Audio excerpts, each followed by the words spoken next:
বন্ধুরা, এই যে ছাদে চলে এসেছি স্নান টান সেরে।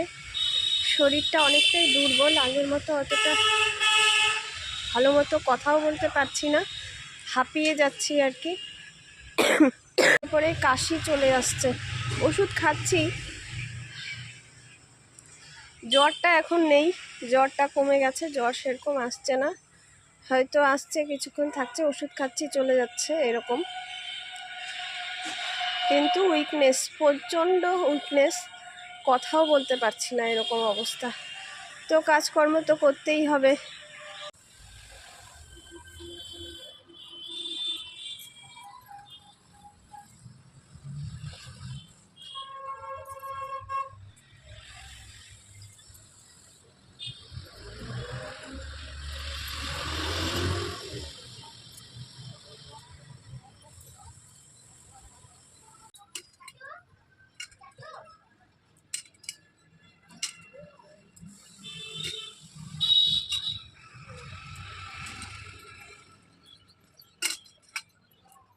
দেখুন আমাদের ছাদের পাশে এই যে পেঁপে গাছটা ছিল, পেঁপে গাছটা কীভাবে উপরে পড়ে গেছে।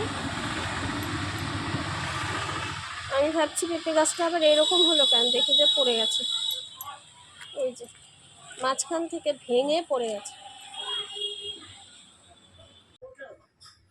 বন্ধুরা, এই যে সর্দি লাগলে গরম দুধের মধ্যে হলুদ দিয়ে খেলে সর্দি, শরীর ব্যথা কমে যায়। এই যে দুধটা গরম করে নিয়েছি, এখানে নিয়েছি হলুদ, এই যে হলুদ দিয়ে এখন এটা ঘেঁটে নিয়ে খেয়ে নিব। বন্ধুরা, আজকে ওভেনটাকে নিচে নামিয়ে নিয়ে তারপরে রুটি ভাজছি, কেননা বেশিক্ষণ দাঁড়িয়ে থাকতে পারছি না, তো শরীরটা ভালো না। এখানে বেলে নিয়েছি, একবারে রুটি বেলে নিয়ে এখানে ভাজা শুরু করে দিয়েছি।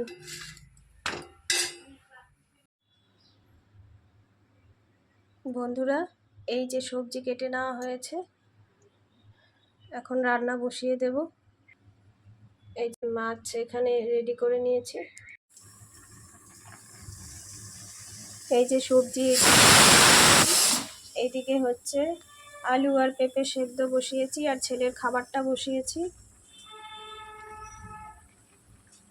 এইদিকে সবজি হতে হতে ছেলের খাবারটা নামিয়ে ভাত বসিয়ে দিলাম। বন্ধুরা, শরীরটা একটু এখন আছে ঠিক, রান্না বসিয়ে দিয়েছি, রান্না হচ্ছে, কিন্তু কি বলবো, ছেলেটার আবার জ্বর চলে এসেছে। এখানে শাশুড়ি বসে আছে, এখানে ছেলে শুয়ে আছে।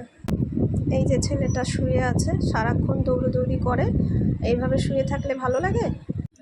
বন্ধুরা, আজকে আমাদের দুপুরবেলার খাওয়ার মেনু হলো এই যে নিরামিষ ঘ্যাট সবজি, এখানে আলু আর পেঁপে সেদ্ধ, এটা আমার আর শাশুড়ির জন্য আর কি নিরামিষটা। আর এদিকে করেছি আমি আমার ছেলের জন্য মাছের ঝোল, মাছটা এখানে বেছে রেখেছি কাটা, এটা হচ্ছে ওর বাবার জন্য মাছের ঝোল আর ভাস্তার জন্য। আর এখানে মাসি পাঠিয়েছে পুঁই ডাঁটার তরকারি মাছের মাথা দিয়ে। এই আমাদের দুপুরবেলার খাওয়ার মেনু।